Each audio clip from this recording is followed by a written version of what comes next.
So this is a simple budget that I've been using for maybe about like 12 years or so now, and it's kind of just been a simple process that I go through. So basically, a budget is supposed to do is give you a visual representation of what is going on every single month for your finances. So for what is going on in your expenses, what is going on with your income, and where are you putting those buckets of money to. Start off by saying, hey, you should probably take a monthly statement, go to your bank website, go to your statements, print off your last two, or save in a PDF or whatever, and look up what was the expenses that you had for those months, and then create that budget for yourself and say, okay, is this the norm?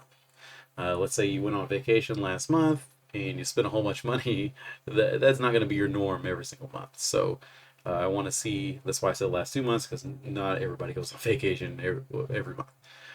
But the concept is to find regularities within your month and put them down. Just write them down and see where you fit. So right now I have, as you can see over here on the left side, income portion. Then you have your expenses. This is what, if you're an accountant, this is called an income statement. This kind of checks to see what you're looking like, or did you make profit? Kind of if you're in a business side. I wrote in a couple of different things that most people have as a fixed expense. I say financial goals. These are things that you're saving for, your retirement, vacation savings, other investments, and then your tithes.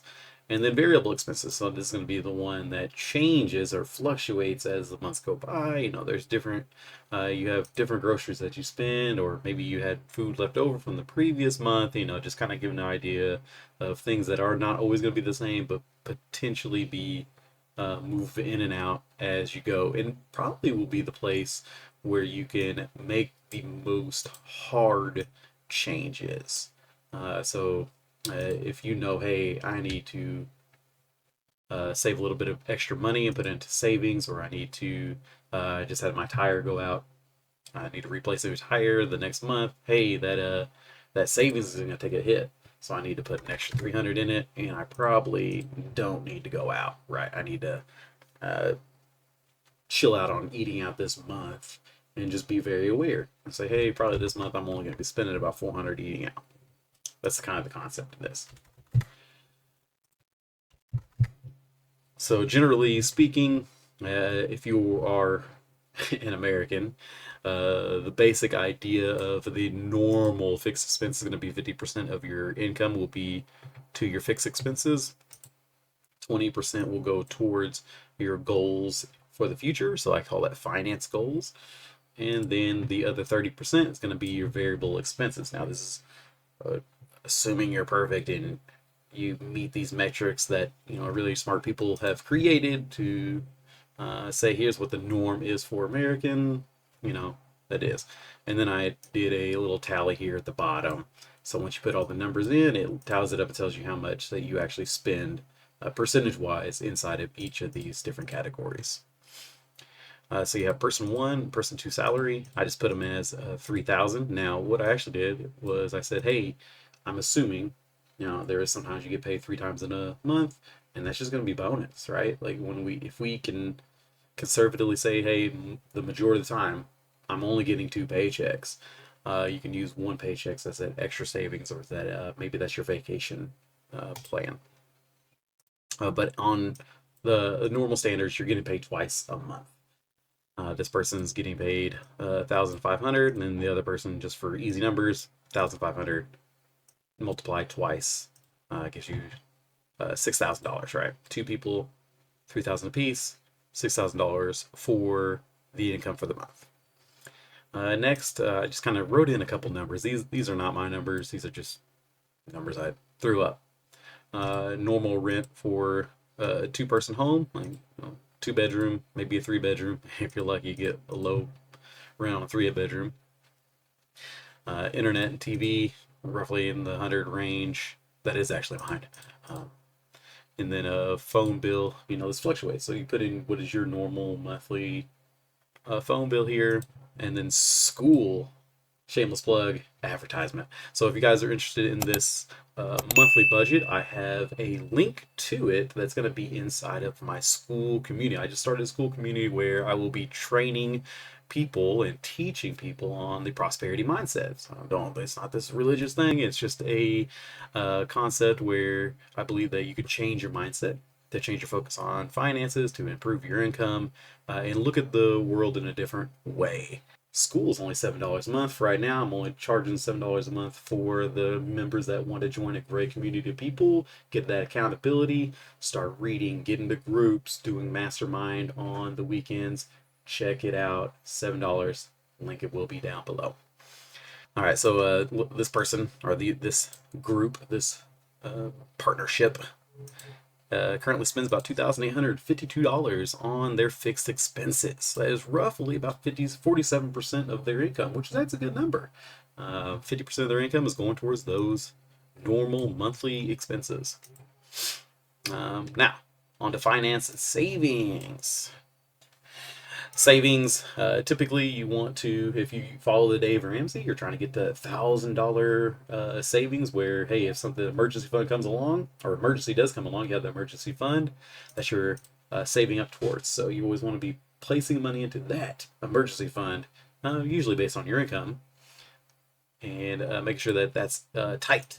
So always having your savings. Retirement, this is, give or take. If you currently are not saving towards your retirement, or if you have a really good retirement program through your job, maybe you don't have to do it on your own individually.